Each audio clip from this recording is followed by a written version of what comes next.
শিক্ষার্থী সাম্য হত্যার বিচার দাবিতে উত্তাল ঢাকা বিশ্ববিদ্যালয়। সকালে ছাত্রদলের ডাকে রাজু ভাস্কর্যের সামনে জড়ো হয়ে উপাচার্যের পদত্যাগের দাবি জানায় শিক্ষার্থীরা। ছাত্রদলের সাধারণ সম্পাদক বলেন, সংগঠনের নেতাকর্মীদের টার্গেট করে হত্যা করা হচ্ছে। বিশ্ববিদ্যালয়ের পক্ষ থেকে 7 সদস্যের তদন্ত কমিটি গঠনের পাশাপাশি বৃহস্পতিবার অর্ধ দিবস ক্যাম্পাস বন্ধ রাখার কথা জানান উপাচার্য। এদিকে বাদ-জোহর সাম্যের প্রথম জানাজা হয় বিশ্ববিদ্যালয়ের কেন্দ্রীয় মসজিদে, পরে মরদেহ হয় সিরাজগঞ্জে গ্রামের বাড়িতে। ঢাকা বিশ্ববিদ্যালয়ের শিক্ষা ও গবেষণা ইনস্টিটিউটের 2018-19 শিক্ষাবর্ষের শিক্ষার্থী শাহরিয়ার আলম সাম্য ছিলেন স্যার এএফ রহমান হল শাখা ছাত্রদলের সাহিত্য ও প্রকাশনা সম্পাদক। মঙ্গলবার রাতে সোহরাওয়ার্দী উদ্যানে সাম্য হত্যার পর থেকেই সরব ছাত্রদল। বুধবার সারা দেশে সকল শিক্ষা প্রতিষ্ঠানে প্রতিবাদ মিছিল ও সমাবেশ কর্মসূচির অংশ হিসেবে ঢাকা বিশ্ববিদ্যালয় এলাকায় বিক্ষোভ করে ছাত্রদল। দীর্ঘদিনের রাজপথের সতীর্থের নির্মম মৃত্যুতে জানায় ক্ষোভ। মিছিল নিয়ে ক্যাম্পাস প্রদক্ষিণ শেষে উপাচার্যের বাসভবনের সামনে করে সমাবেশ।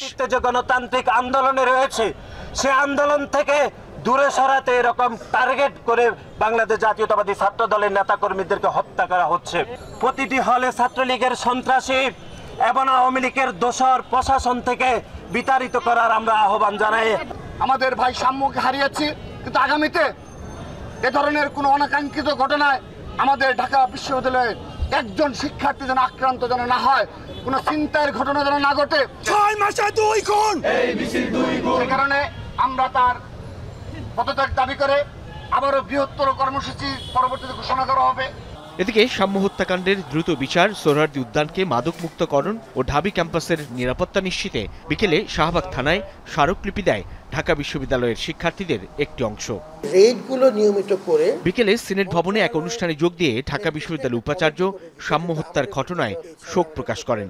বুধবার থেকে সোহরাওয়ার্দী উদ্যানে নিয়মিত অভিযানে ঘোষণা দেন স্থানীয় সরকার উপদেষ্টা।